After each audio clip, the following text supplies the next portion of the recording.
I'm Eli Manning, and this is football.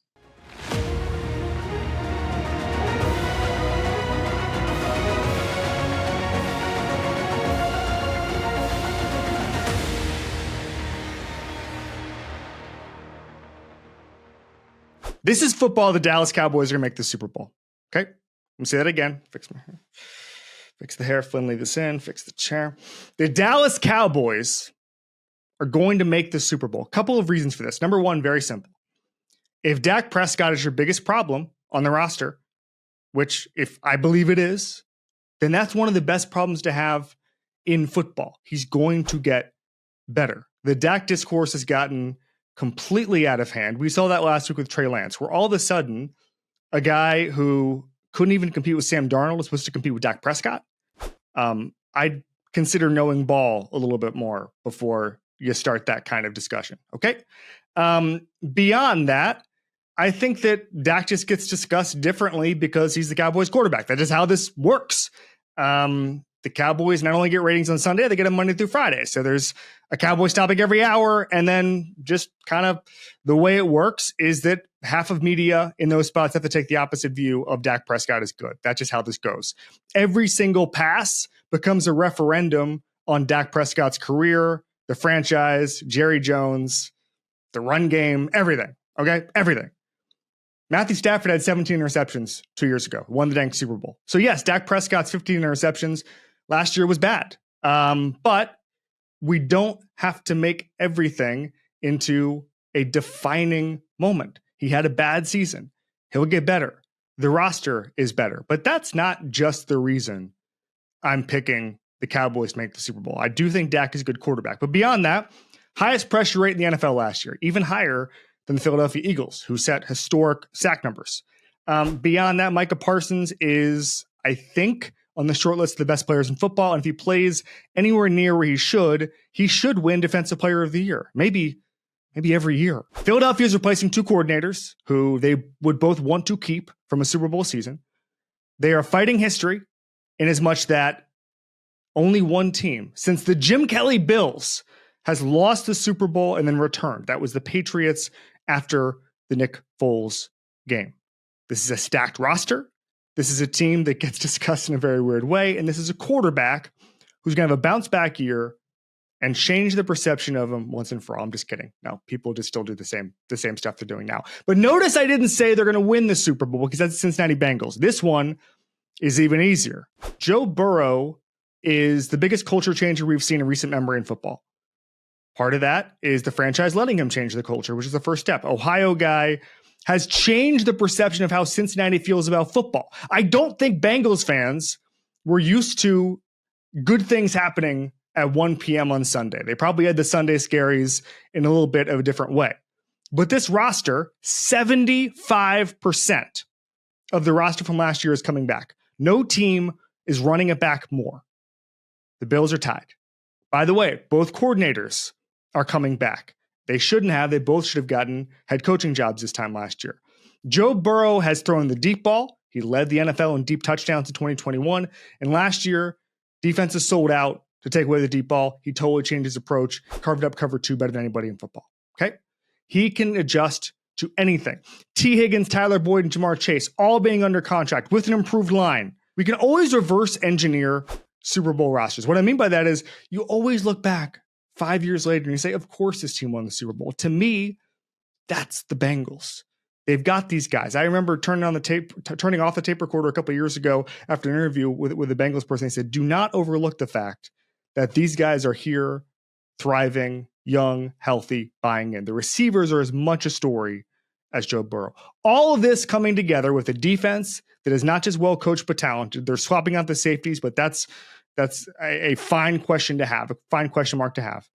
All of this combines for Joe Burrow achieving his football destiny. I believe in football destiny, some version of it. I don't know what you'd call it, but you see it sometimes. Andy Reid and Patrick Mahomes finding each other. Andy Reid, book on him was he couldn't close in the fourth quarter. All of a sudden he gets one of the best fourth quarter players in the history of sports. Okay? That's written in the stars. Sometimes people find each other. That's Joe Burrow. That's Cincinnati. Joe Burrow is one of the 3 people on earth, I don't know, who could change everything about football in Cincinnati. He's going to do it with an exclamation point this year, he wins the Super Bowl. Tickets to the game, merch, meals at iconic restaurants, stays at Caesar's Palace. All this can be yours when you bet with Caesar Sportsbook. Win or lose, every bet earns reward credits, which you can redeem across the empire. Now, if you haven't started yet, use the code OMAHAFULL and then place your first bet up to $1,250. If you win, great, you keep those winnings. But if you lose, you get your stake back as a bonus bet. All right, Eli Manning is here, my new boss. Couple of things, Eli. Number one, we've talked about quarter zips in the past. I've worked at Omaha for 4 days. I've not gotten an Omaha quarter zip. Really? It should be in the mail. We kind of have like a lifetime supply. We just send to you. I thought that was in the welcome package, but I'll talk to Peyton. We'll get that figured out. Thank you. I mean, I also live in Westchester. You can just drive it over. Whatever works. Whatever's easiest. We'll do it. All right. You couldn't find a co-host. So we just saw a couple hours ago, one on the internet. You tried out Sean Payton, Mike McDaniel, Jared Goff. I thought Brady had potential, but I mean, it looked like you couldn't even mix him in there. What happened? No one could just fill that role. Everybody didn't really understand what we were trying to create, what we were doing. There's some miscommunication, just understanding some names. We got cursed out a little bit, and we just ran out of time after, hours and hours. We had one, Brady was still there. We're like, why even waste the time? Yeah. There's no chance he would fit in with us. And so we just said, you know what, we'll just stay the two of us and just keep it that way. Mike McDaniel called you terrible evaluators. I know that one hurt the most.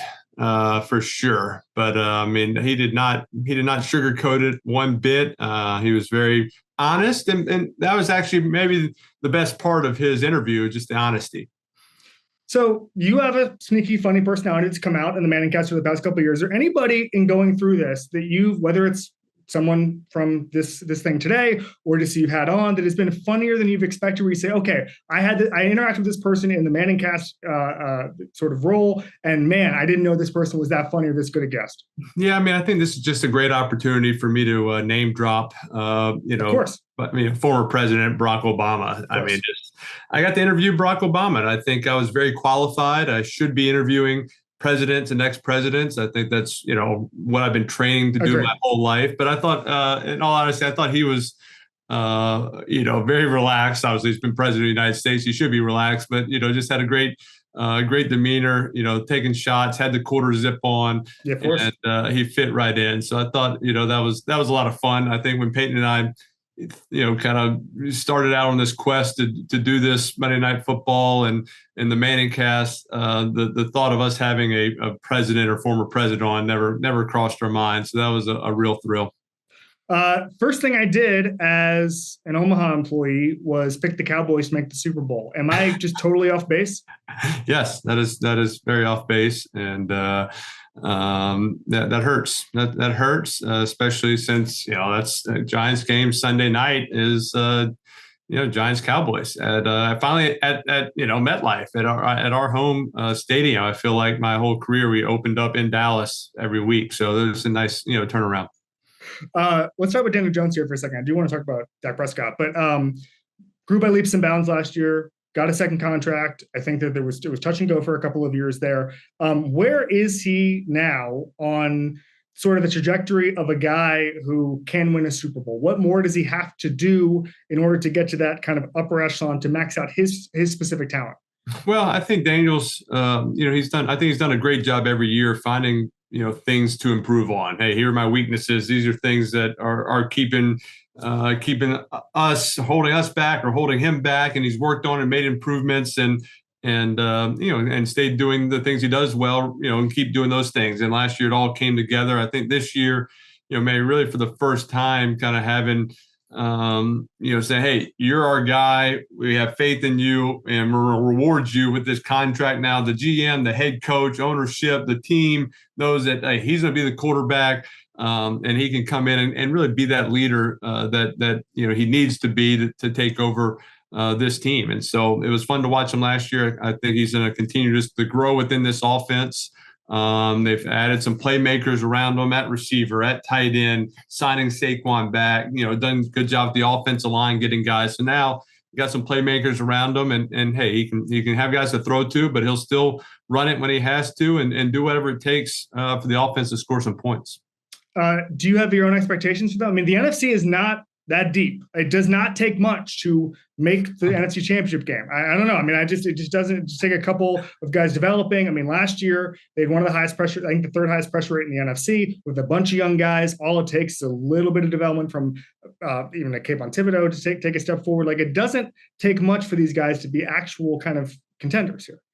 Yeah, and I think the NFC, especially the NFC East, has just been kind of a Rolodex of who makes the playoffs, and it seems, or who wins the division every year. It seems to flip flop. Obviously, with the Eagles having made the Super Bowl last year, playing so well, they're the team to beat, and you're kind of got to try to top them, and to lose to them in the playoffs. I think it showed the Giants and a lot of the players, hey, we had a good year, but we're not where we need to be yet. And I think that's the hunger and the drive that kind of kept them in the offseason to say, we got to get better. We can't just be satisfied with where we are because we have another team in our division that was better than us last year. We got to try to overtake them. Aaron Rodgers in New York. It's interesting because there were a lot of people at the beginning who said, oh, he's not going to like the New York media. They're going to overplay everything, whatever. It's just the opposite. Like, he's going to love the New York media because I think the New York media wants to love star players. And I think that they obviously, there's a little bit of building up to tear down, especially if you start to fail a little bit. But I think generally they like myth making and they like heroes and they like celebrating guys. Your advice to Aaron Rodgers in New York is what over the course of the season? Yeah, I mean, I try not to offer anybody advice that's not asking for it. And so I think Aaron is obviously done very well for himself and has all this figured out. And obviously, this is kind of like the honeymoon stage of this deal. You come in, everything's good, and now the season starts. And I think he'll learn very quickly about the New York media. You win the first game, then, hey, you're going to the Super Bowl. Right. It's the greatest thing, greatest player, MVP. You lose the first game, it's terrible decision. This is a bad idea. It's a total overreaction either way, like the first game or the first 5 games. And so I think it's really just, put that away, sideline it, worry about your team, and go out there and just try to win some football games. Was there ever a moment in your career where you just wish you could have just gotten through to the media on something where it was just like, okay, you guys just had this wrong? Was there anything that you thought of in like kind of tabloid culture over the you ruled New York? Was there a time where you're just like, come on, guys? I think I just tried to answer the questions and then put it away, and don't try to overanalyze it. Don't try to see exactly what they're writing, whether they got it right or wrong, or, hey, was it my mistake or his mistake? It's just the only thing that fixes that problem is getting wins. If you get win, all's good. When you're losing, they got to write something. It's going to try to put the blame on someone. I tried to be the guy to, like, hey, I'll take the blame. I'll take the hit. I have the big enough shoulders to handle this and try to help some of the younger guys or help some of the other teammates that maybe I'd be worried about them handling, or what their demeanor, and they might cause, one bad game to lead into multiple bad games. And I didn't want that. And so I think, early on that was hard to do. As I got more accustomed to it and used to it, understanding how this game works with the media, I got better at handling that. With Dak Prescott, I sort of talked about this earlier in my monologue, but like, it just seems to me like the discourse has become totally disconnected from reality. He's still a very good quarterback. Sure. And yet, kind of in the way media gets consumed, especially the Cowboys, things just get a little out of hand. And it's okay, he had 15 interceptions, but lots of guys have bad interception years and are able to have normal ebbs and flows. Cowboys quarterbacks are not given the same grace. I'd put the Giants in that category as well. How do you view Dak Prescott coming into, and I wouldn't say a pivotal year by any means, but the media seems to think it is? I think for a quarterback, almost every year is pivotal. Every year is important. And that's just the way it is. And especially if you're coming off a year where maybe you didn't have your best year, you want to have that bounce back year. All of a sudden, you have 2, tough years. Then things start happening, and you never know where it goes. And so I think Dak is extremely talented. I think he's played, very well in his career. I think he has a lot more good years ahead of him, can lead a team to playoffs or win a championship. He has that talent, and so I like Dak. Known him a long time. It's hard to. I root for quarterbacks. I don't root for teams necessarily in the division. Obviously, Giants are playing the Cowboys. You're not, sometimes you need those teams to lose to help the Giants. But I still root for I still root for quarterbacks to play well, to go out there, have good seasons, to step up in critical moments. That's just kind of the way I'm ingrained. You root for these guys. I know how hard it is, and so I feel for them at times. So I think Dak's got a ton of talent. And it's hard to win championships. We're like, well, you haven't won one in 8 years. It's not going to happen. That's obviously not true. That's not the way it works. I know that from watching my older brother, and it just takes time. And so just some years things are working well. Some years are tough with injuries and different things happening. And so I think he's got a lot of talent and still got a lot of good years ahead of him. I will say, if anybody's like under 30 or something watching this or listening to this, nothing will ever compare to the toxic discourse around Peyton Manning when he didn't win like in his first 5 years. It was unbelievable, Eli. Right. You can't win the big one and all. Yeah, exactly. Yeah. And then guess what happened? Right. You mentioned how you root for quarterbacks. Who's your favorite quarterback to sit back and watch right now? Non-Daniel Jones division, non-Giants division. Like, is there a quarterback who just like, I just love watching this guy do things? I think it's hard not to say, Patrick Mahomes and what he's doing, but I'd say the other guy is Josh Allen, and been watching some of his film. We got the Monday night coming up, and just some of the playmaking ability that he has is unreal, and just some of the like bad situations he's in, and that he gets out of it and then creates a play off of it. I'm just watching him like, all right, that would be a sack on me. All right, they're like, he's hot. He just like pumps fakes. The guy jumps. He makes him miss, steps up, hits a deep cross. All right, he's got two guys. There's an RPO. There's two guys unblocked, free at him. No one's open. He gets out of it and runs for 8 yards. It's just like constant, like he's in a terrible situation and creates these unbelievable plays. So I think he's this tough as nails, hangs in there, throws the ball, down the field about as well as anybody. And so he's just a fun, entertaining competitor. Love to watch him play. If you could steal any skill a current quarterback has and put it in your career, what would it be? I'm going to go with the Mahomes kind of like sidearm sling, like feet, throwing the left, you're throwing right, no look. Like, it's just a different we never worked on those things. We're always like, hey, those are bad mechanics. Don't work on bad mechanics. Don't throw across your body. He just is like, oh no, we're going to work on it so I can do it and so create plays. And so it's like, hey, he's changed kind of the way the quarterback position is being played. And it's pretty exciting to watch. It's incredible. And I've talked to guys about Chiefs practices, and he makes a bunch of mistakes because he's literally just testing his limits. Like, he just wants to see, like, what can I do? What will this receiver react to? And people see him practice and they're just like, okay, he makes, I think he throws a lot of practice interceptions, but it's because it's in service of figuring out what's possible. Right. And I think you kind of got to figure that out. And through practice, that's really where you're supposed to test things out, or you test, someone's ability to go up and make a play for you. You used to kind of talk about it. I don't know if it was something I was really trying to do or just an excuse. I wanted to tell the coach of why I threw an interception. I was like, well, I wanted to throw the jump ball to see. We always talk about kind of our ball or nobody's. Don't let the defender catch it. Well, you can't just do that in the game. You got to see if they can really do it in practice. And so, but I think he's kind of taken that to the next level. As long as the coach kind of understands that and Andy Reid's on the same page, I'm sure hey, you're going to get yelled at or coached or corrected on things. But as a quarterback, you got to kind of test yourself and see what you can handle, what kind of plays you can make. And sometimes in critical situations in a game, and you don't have an option, but you have to try to make this throw. You don't want that to be the first time you're making that type of throw. Right. And so he's obviously practiced it and does it all the time. What percentage of the times you use that as an excuse was it a legitimate excuse? I'd say, 100%. 100%. It was just an excuse to try to, have something to say to the coach of why I was making this decision. I was just trying it out, coach. It was just practice, testing my receiver, seeing how he was doing. We're going to have a Photoshop of you throwing sidearm, by the way, with the footwork and stuff like that. We're going to get that up on the screen for the folks. I talked to Von Miller a couple weeks ago, and he said that he's talking about quarterbacks, talking about Josh Allen, how Josh Allen just never goes down. It's a nightmare.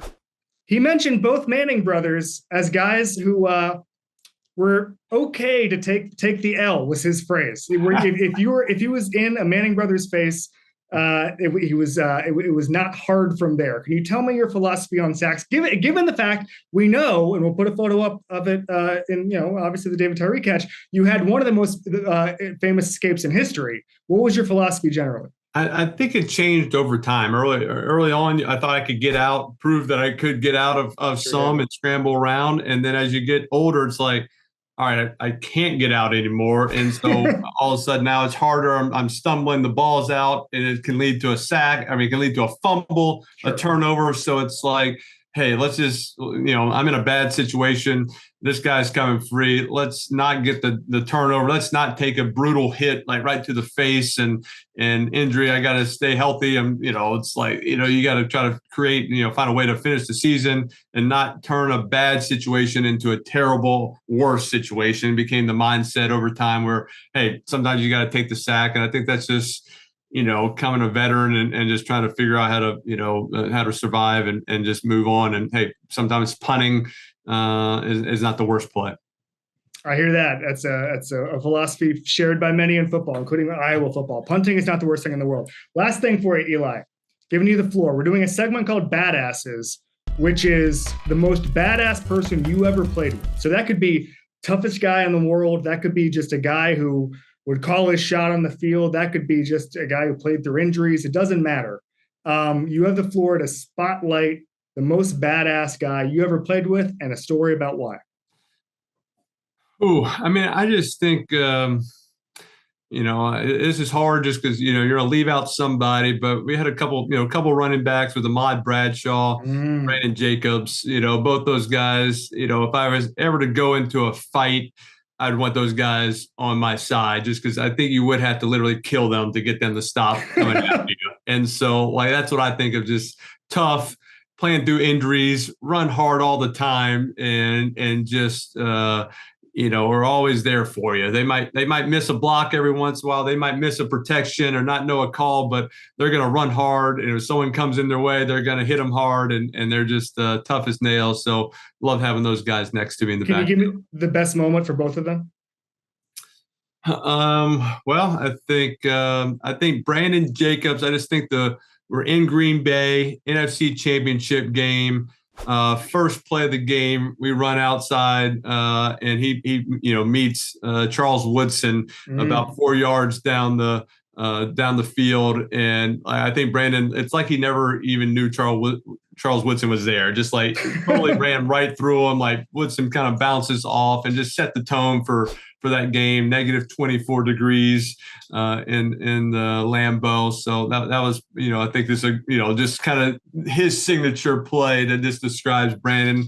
I think Ahmad, obviously, he had one versus the Jets, 2011, late in the year. We got to win these. We got to win week, 16 or week 15, I guess. We got to win that game to stay alive in the playoffs. Again, another run. He runs right through a safety at the goal line, just plows through him, goes into the end zone for us to kind of take the lead and keep the lead to win that game. So just two iconic plays for the both of them. I love that. We're going to put them both on the cork board back here. There's also a photo. I have it back here. I haven't put it up yet of John Mara giving you a game ball that's back here. We're going to put it up. Nice. My Wi-Fi printer wasn't working today. They're impossible to set up, Eli. They're impossible to set up. I know. Eli Manning, thank you so much for coming on This Is Football. I appreciate you, man. I appreciate it, pal.